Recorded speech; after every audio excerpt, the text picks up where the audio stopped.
क्या तुम tips and tricks video देख देख के थक चुके हो लेकिन उसके बाद भी तुम्हारा हेडशॉट नहीं लगता है? तो इन 5 सेटिंग को ट्राई करके देखो, क्या पता तुम्हारा भी रेड हेडशॉट लगना चालू हो जाए। तुम टिप्स एंड ट्रिक्स वीडियो तो देखते हो लेकिन तुम्हारा उनके जैसा हेडशॉट नहीं लगता है, तो इसमें तुम्हारी कोई गलती नहीं है, बस कमी है इन 5 सेटिंग की जो मैं आज पूरा कर दूंगा। और तुम्हारे मन में अगर ये सवाल जागता है कि इन 5 सेटिंग को करने के बाद हमारा फ्री फायर आईडी बैन हो सकता है और इससे हमारे मोबाइल में कोई प्रॉब्लम आएगी, तो मैं बता दूं ऐसा कुछ भी नहीं होगा। तुम्हारा फ्री फायर आईडी बैन भी नहीं होगा और तुम्हारे मोबाइल में कोई प्रॉब्लम भी नहीं आएगी, क्योंकि ये 5 सेटिंग कंपनी की तरफ से दिया हुआ सेटिंग है, कोई थर्ड पार्टी सेटिंग नहीं है, तो इससे तुम्हारे मोबाइल को कोई खतरा भी नहीं है। तो पहले मैं बता दूं इन 5 सेटिंग को करने के बाद तुम्हारे गेम में क्या क्या फर्क आएगा। तो सबसे पहला है मेन प्रॉब्लम जो कि हर एक बंदे के साथ होता है, वो है लैग। अगर जिनका 2GB 3GB 4GB मोबाइल का रैम है और गेम खेलते टाइम गेम लैग करता है तो वो भी फिक्स हो जाएगा। और जिनका गेम के अंदर FPS कम आता है और गेम लोडिंग लेने में भी बहुत टाइम लेता है, मतलब मोबाइल स्लो है, तो वो भी फिक्स हो जाएगा। और तुम्हारे मोबाइल में अगर टच प्रॉब्लम होता है, मतलब मोबाइल का टच स्पीड बहुत स्लो है, 1-2 सेकंड बाद टच लेता है, तो वो भी एकदम फिक्स हो जाएगा।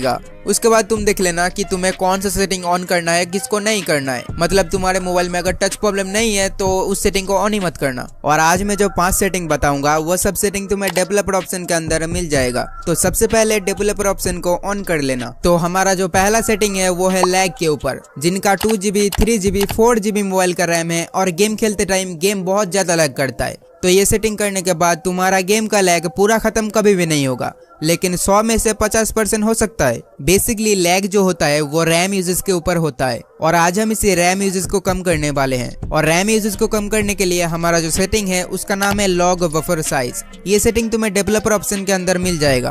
तो सबसे पहले तुम डेवलपर ऑप्शन के अंदर आ जाना, उसके बाद थोड़ा स्क्रॉल डाउन करके तुम्हें ये सेटिंग दिख जाएगा, तो सिंपली उसके ऊपर टैप करना। तो ये सेटिंग डिफॉल्ट में 256K में सेट होगा, तुम्हें उसे 64K या फिर उससे कम है तो उसमें सेट कर देना है। मेरे में सबसे कम 64K दिखा रहा है तो मैं उसे ही सेट करूंगा। और इस सेटिंग को जितना तुम कम रखोगे उतना तुम्हारा रैम यूजेस कम होगा। तो हमारा दूसरा सेटिंग है FPS के ऊपर, मतलब जिनका गेम के अंदर FPS कम आता है तो ये सेटिंग करने के बाद उनका FPS 10 से 20 ज्यादा आने लगेंगे। और ये तो हम सभी को पता है कि FPS जितना ज्यादा होगा उतना ही गेम स्मूथली चलेगा। तो FPS बढ़ाने के लिए हमारा जो सेटिंग है उसका नाम है हार्डवेयर एक्सेलरेशन। ये सेटिंग भी तुम्हें डेवलपर ऑप्शन के अंदर मिल जाएगा। तो बस थोड़ा सा स्क्रॉल डाउन करो, उसके बाद तुम्हें ये सेटिंग मिल जाएगा, तो सिंपली उसको ऑन कर देना।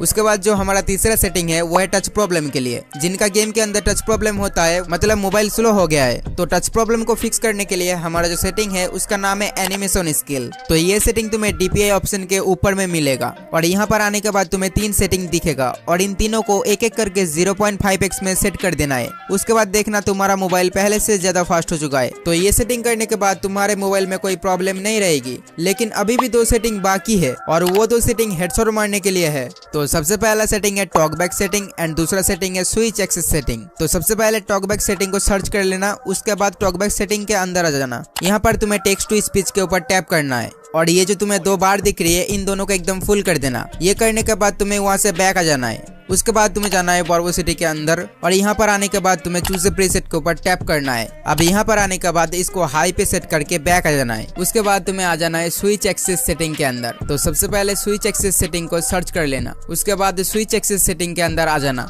अब यहाँ पर आने के बाद तुम्हें ऑटो स्कैन के ऊपर टैप करना है और इसको ऑन करके बैक आ जाना है। उसके बाद तुम्हें जाना है पॉइंट स्कैन के अंदर। अब यहाँ पर भी तुम्हें इसको ऑन करके बैक आ जाना है और यहाँ पर हमारा पूरा 5 सेटिंग कंप्लीट हो गया है। उसके बाद भी तुम्हारे मन में अगर कोई सवाल हो जो मेरे से पूछना चाहते हो तो मुझे कमेंट करके जरूर बताना, मैं जल्द से जल्द उसका रिप्लाई कर दूंगा।